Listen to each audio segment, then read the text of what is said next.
پیش خدمت ہے اردو پروگرام. سامعین، ہمارے آس پاس ایسی بہت سی شخصیتیں ہیں جنہوں نے الگ الگ شعبوں میں بڑے کارناموں کو انجام دیا ہے. ایسی ہی ایک شخصیت لکھنؤ شہر سے تعلق رکھتی ہے. آپ ہیں نوجوان ادیب ڈاکٹر نورز جاٹ آفریدی. آج اردو پروگرام میں سماعت فرمائیے آپ سے ایک انٹرویو. شریک گفتگو ہیں سینئر صحافی شباہت حسین وجیتا. آج آپ کی ملاقات ڈاکٹر نورز جاٹ آفریدی صاحب سے کراتے ہیں. یہ پریسیڈنسی یونیورسٹی کولکاتہ میں اسسٹنٹ پروفیسر ہیں. لکھنؤ کے ایک ادبی گھرانے سے تعلق رکھتے ہیں. لکھنؤ کے لاما ٹینر کالج اور لکھنؤ یونیورسٹی سے انہوں نے تعلیم حاصل کی اور اس تعلیم سے ایسا جڑے کہ آج تک تعلیم سے ہی جڑے ہوئے ہیں. پہلے خود حاصل کر رہے تھے، اب بانٹ رہے ہیں. تعلیم حاصل کرنے کے لیے کیمبرج یونیورسٹی تک چلے گئے.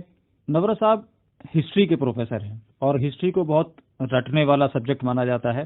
کیا آپ کو آج بھی اس کے اسٹوڈنٹ ملتے ہیں اس طرح کے جو رٹنا چاہتے ہوں؟ یہ بدقسمتی ہے ہندوستانی اکیڈیمیا کی. یہاں پہ بڑے پیمانے پر ابھی تک عام تاثر یہی ہے کہ تاریخ مطالبہ کرتی ہے کہ اس کو رٹا جائے، تاریخوں کو رٹا جائے. حالانکہ یہ سچ نہیں ہے. تاریخ ایک ایسا مضمون ہے جو ہمیں متعارف کراتا ہے ہمارے ماضی سے، اور ماضی صرف تاریخوں کی آماجگاہ نہیں ہے. جی، تاریخ ہماری ملاقات کراتی ہے ہمارے پس منظر میں جو لوگ ہیں. تاریخ ہماری مدد کرتی ہے ہمارے حال کو سمجھنے میں اور اس کا اندازہ دیتی ہے کہ ہمارا مستقبل کیسا ہوگا. جی. اور اس کا رشتہ صرف اور صرف تاریخوں سے نہیں ہے. مضمون کا نام تاریخ ضرور ہے، لیکن وہ صرف ڈیٹس نہیں ہے. اب تو رخ ہی بدل گیا ہے، زور ہی بدل گیا ہے. بڑے پیمانے پر پہلے ہوتا یہ تھا کہ ہم شاہی خاندانوں کے بارے میں پڑھا کرتے تھے کہ ایک ڈائنیسٹی نے حکومت کی، اس کے بعد دوسری کون سی ڈائنیسٹی تھی جس نے حکومت کی، اتنے وقت تک حکومت کی.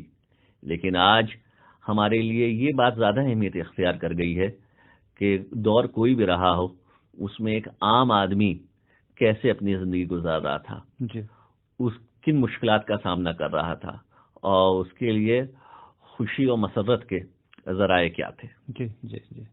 ڈاکٹر صاحب، آپ نے جو ہسٹری پڑھی اور آج جو آپ ہسٹری پڑھا رہے ہیں، اس فاصلے کو اگر آپ دیکھیں تو اس میں کچھ بدلاؤ محسوس کرتے ہیں آپ؟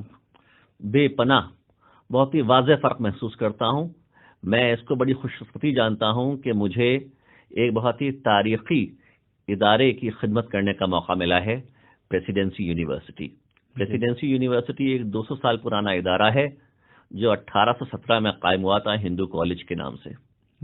بعد میں اس کا نام پریسیڈنسی کالج ہو گیا اور 2010 میں اس کو یونیورسٹی کا اسٹیٹس مل گیا.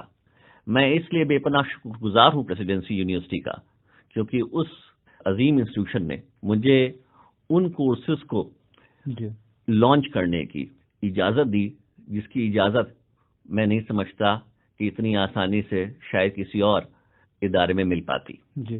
میں یہاں پر لکھنؤ یونیورسٹی سے وابستہ رہا، اس کے department of medieval and modern Indian history سے. وہاں پہ میں نے ہندوستانی تاریخ پڑھی، اور ہندوستانی تاریخ وہی پڑھی جو بڑے پیمانے پر جس کو ہندوستانی تاریخ سمجھا جاتا ہے.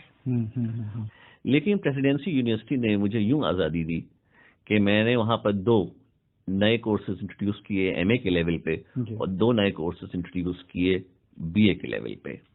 اگر میں ان کورسز کی طرف اشارہ کروں تو چونکہ طرز تعلیم وہاں پر بزبان انگریزی ہے، تو ان کے عنوانات پہلے میں آپ کو انگریزی بتا دیتا ہوں، پھر اردو میں بھی اشارہ کر دوں گا. ایم اے میں ایک کورس پڑھاتا ہوں میں، history of mass violence 20th century to the present, یعنی کہ قتل و غارت گری کی تاریخ ہے وہ 20ویں صدی سے اب تک. دوسرا کورس پڑھاتا ہوں history of small communities of foreign origin in colonial India, یعنی کہ انگریزی حکمرانی کے دور میں ہندوستان میں غیر ملکی ملتیں. اور 2 بی اے کورسز پڑھاتا ہوں، وہ ہے reading interfaith relations in world history, یعنی کہ مختلف مذہبی ملتوں کے درمیان تعلقات کی تاریخ ہے، عالمی تاریخ. اور دوسرا کورس ہے دا جوز اے گلوبل ہسٹری، یعنی کہ یہودیوں کی عالمی تاریخ. تو یہ میں 4 نئے کورسز پڑھا رہا ہوں. حالانکہ ہسٹری کا سلیبس بہت ہی وسیع ہے اور میرے کولیگز بہت سے ایسے کورسز پڑھاتے ہیں جن کو شاید ہندوستانی تاریخ کا روایتی کورسز مانا جائے گا. بالکل بالکل. لیکن گنجائش غیر روایتی کورسز کی ہمیشہ رہتی ہے اور میں سمجھتا ہوں کہ اس گنجائش سے فیض ہر انسٹیٹیوشن کو حاصل کرنا چاہیے. جو بچہ 20 سال پہلے اس نے پڑھا، ایک آج پڑھ رہا ہے اور ایک 20 سال بعد پڑھے گا، کہ 20 سال پہلے جو ہسٹری اس نے پڑھی اور آج جو ہسٹری پڑھ رہا ہے، اس ہسٹری کے پڑھانے کے طریقے میں اور پڑھنے کے طریقے میں کس طرح کا بدلاؤ ہوا ہے آج؟ پڑھنے اور پڑھانے کے طریقے میں تبدیلی جو ہے بہت سی وجہ ہیں اس میں جس کے نتیجے میں تبدیلی آئی ہے، اور ایک بہت نمایاں اور اہم وجہ ہے جو نئے انوینشنز ہوئے ہیں. مجھے آج بھی یہ محسوس ہوتا ہے کہ اگر جس زمانے میں بی اے میں تعلیم حاصل کر رہا تھا اور ایم اے میں تعلیم حاصل کر رہا تھا اور پی ایچ ڈی کر رہا تھا، اگر اس زمانے میں یوٹیوب مجھے اویلیبل ہوتا تو جن تاریخی شخصیات کے بارے میں پڑھتا تھا ان کی تقریروں کے باقاعدہ ویڈیوز بھی دیکھ سکتا تھا میں یوٹیوب کے ذریعے. لیکن یوٹیوب کی ایجاد سن 2005 میں ہوئی، یا ایجاد ہو سکتا ہے پہلے ہو گئی ہو، لیکن ہم تک 2005 ہی میں آیا ہندوستان میں یوٹیوب. تو آپ یہ دیکھیے یہ فرق. اس زمانے میں انٹرنیٹ اتنا مقبول نہیں تھا، اتنا ایزلی اویلیبل نہیں تھا، اتنی آسانی سے ہم کو حاصل نہیں تھا انٹرنیٹ کی ایکسس جیسی آج حاصل ہے. اور انٹرنیٹ نے ہمارے لیے معلومات کے ایسے دروازے کھول دیے جو ہم کبھی تصور بھی نہیں کر سکتے تھے. یعنی کہ ایک تاریخ کے طالب علم کے لیے آرکائیوز بڑی حیثیت رکھتے ہیں. ہم کم و بیش ایک وکیل کی ہی طرح کام کرتے ہیں، یعنی کہ ہم اسی کو سچ مانتے ہیں جس کو ثابت کرنے کے لیے ہمارے پاس ثبوت ہو. جس کو ہم کسی ثبوت کے ساتھ ثابت نہیں کر سکتے وہ ہمارے لیے سچ نہیں ہے. میں نورس ہوں یہ کہنا کافی نہیں ہے دوسروں کے لیے مان لینے کے لیے، دوسرے مان لیں تسلیم کر لیں کہ میں نورس ہوں. اس کے لیے ضرورت اس بات کی ہے کہ میں اپنے شناختی کارڈز ان کے سامنے پیش کر سکوں، چاہے وہ پاسپورٹ ہو، چاہے وہ ڈرائیونگ لائسنس ہو، چاہے وہ پین کارڈ ہو، کوئی بھی ہو. تو تاریخ بڑے پیمانے پہ اسی طرح سے کام کرتی ہے. ہمیں ثبوت چاہیے ہوتا ہے. ثبوت ہم آرکیالوجی سے بھی حاصل کرتے ہیں، ہم آرکائیو سے بھی حاصل کرتے ہیں ڈاکیومنٹری ایویڈنس کی شکل میں. ماڈرن ٹیکنالوجی کے نتیجے میں، خاص طور پہ انٹرنیٹ کے نتیجے میں اب ہو یہ گیا ہے کہ مان لیجئے میں تحقیق کر رہا ہوں اور میری ضرورت ہے کہ میں لنڈن کی جو آرکائیوز ہیں وہاں پہ کوئی فائل ہے اس کو حاصل کروں. دنیا کے جو بڑے بڑے آرکائیوز ہیں انہوں نے اپنے کلیکشنز کے بہت سے حصے اب مکمل طور پہ ڈیجیٹائز کر دیے ہیں. یعنی کہ ہم انٹرنیٹ پہ ان کی ویب سائٹ پہ جا کے ان فائلز کی اسکینڈ امیجز دیکھ سکتے ہیں یہیں گھر بیٹھے ہوئے لکھنؤ میں. یہ پہلے ممکن نہیں تھا. پہلے تو یہی ضرورت تھی کہ ہم باقاعدہ سفر کریں اور کسی بھی طرح سے لندن جائیں اور وہاں پہ دیکھیں اس آرکائیوز کو، یا آسٹریلیا میں یا امریکہ میں یا ایران میں کہیں ریلیجس آرکائیوز کی بھی ہم کو ضرورت ہو. اس کا مطلب یہ نہیں کہ اب آرکائیوز جانے کی ضرورت نہیں ہے، لیکن یہ بھی ممکن ہے کہ کچھ ڈیجیٹل جو کلیکشنز کے حصے ڈیجیٹائز ہو گئے ان کو ہم اپنے گھر بیٹھے دیکھ سکتے ہیں. ای میل کے ذریعے ابھی ممکن ہو گیا ہے کہ کوئی بہت بڑا ایکسپرٹ ہے تو ہم اس سے مشورہ کر لیں فوراً ای میل کر کے. انٹرنیٹ کے ذریعے، اسکائپ کے ذریعے اب ہم شریک کر سکتے ہیں بڑے بڑے اسکالرس کو. کسی کانفرنس میں اگر وہ فزیکلی نہیں آ پا رہے ہیں، خود شریک نہیں ہو پا رہے ہیں کانفرنس میں، تو وہ اسکائپ کے ذریعے اپنا مقالہ پیش کر سکتے ہیں. تو یہ ماڈرن ٹیکنالوجی کے نتیجے میں ممکن ہو گیا ہے.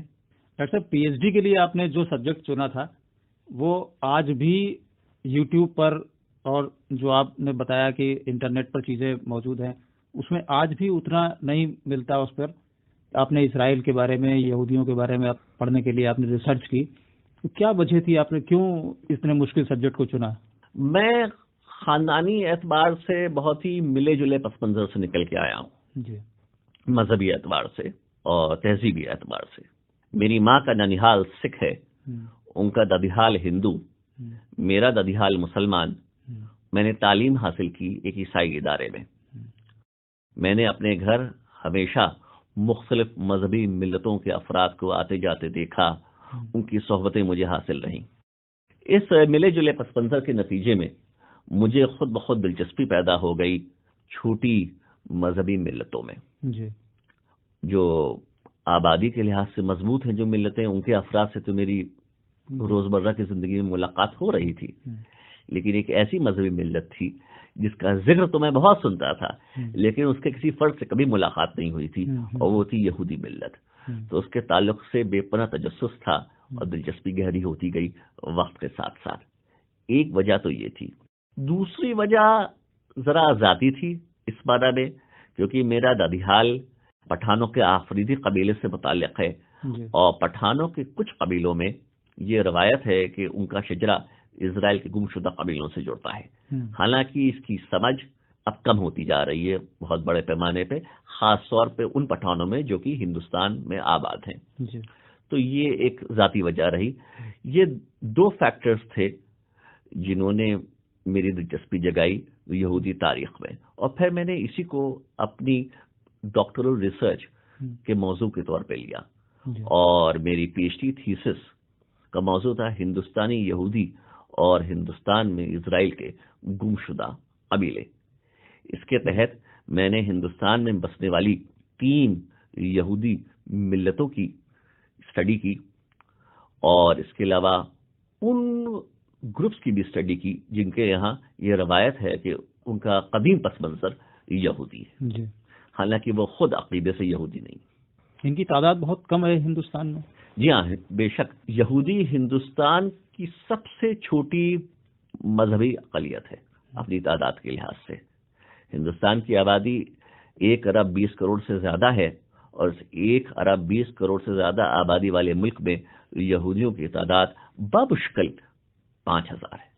ہندوستان کی آزادی میں یا ادبی لحاظ سے کچھ کنٹریبیوشن ہے ان کا؟ ہندوستانی یہودیوں کا ادب میں ان کی خدمات نمایاں ہیں.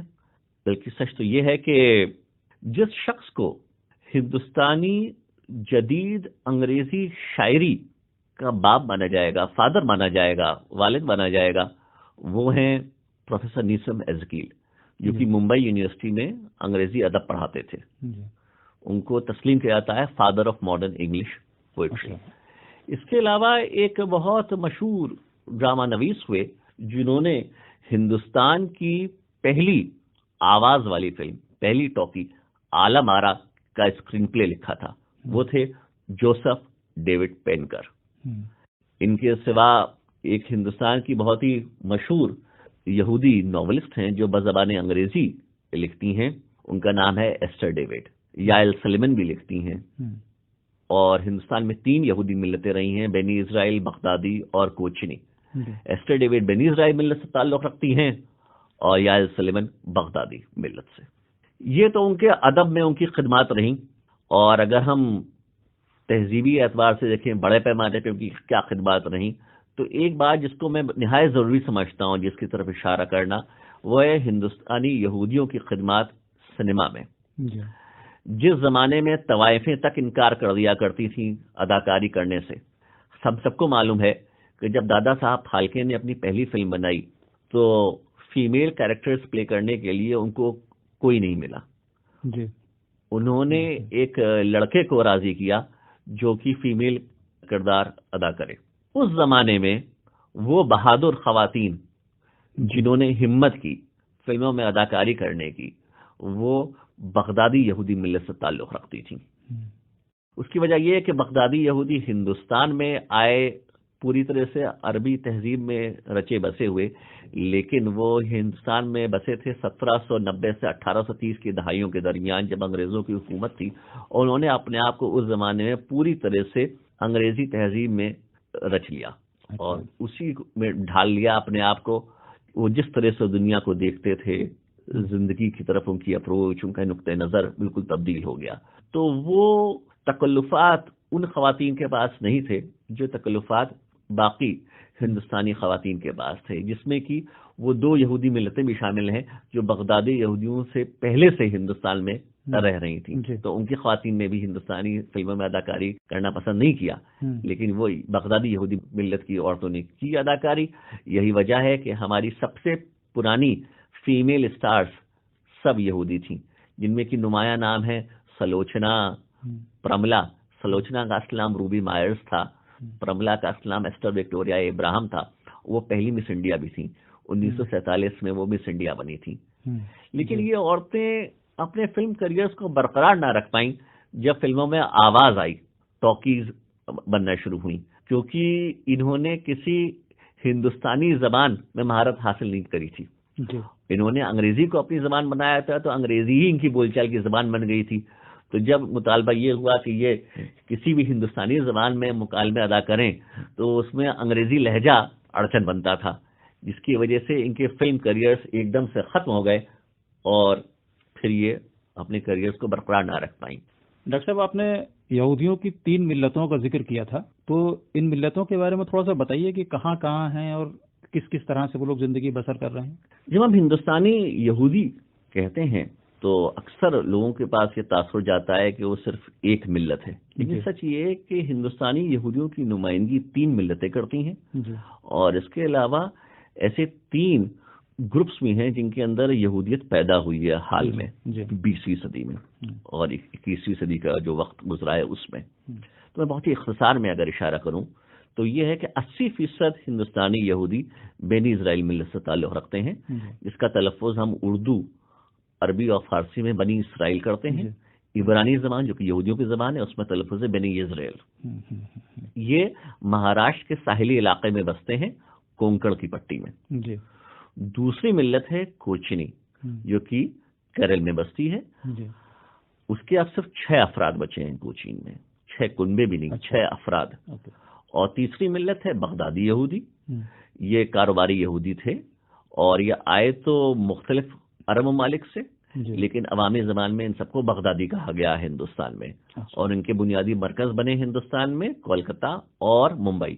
اور یہ 1790 سے 1830 کی دہائیوں کے درمیان آئے. جو بنی اسرائیل ملت کے افراد ہیں ان کا خیال یہ ہے کہ وہ یہ ہندوستان میں 2000 سال سے مقیم ہے، لیکن ہمارے پاس اس کے کوئی تاریخی ثبوت نہیں ہے. ہمارا خیال یہ ہے کہ وہ یقیناً 1738 سے تو ہیں ہی ہندوستان میں، یعنی کہ اس سے پہلے سے. اور کوچنیوں کے بارے میں یہ کہا جاتا ہے کہ وہ یقیناً 950 عیسوی سے ہندوستان میں ہے. ہمارے پاس اس کے تاریخی ثبوت ہیں. اس کے علاوہ 3 اور گروپس ہیں جن کے یہاں ایک دم سے یہودیت پیدا ہوئی ہے.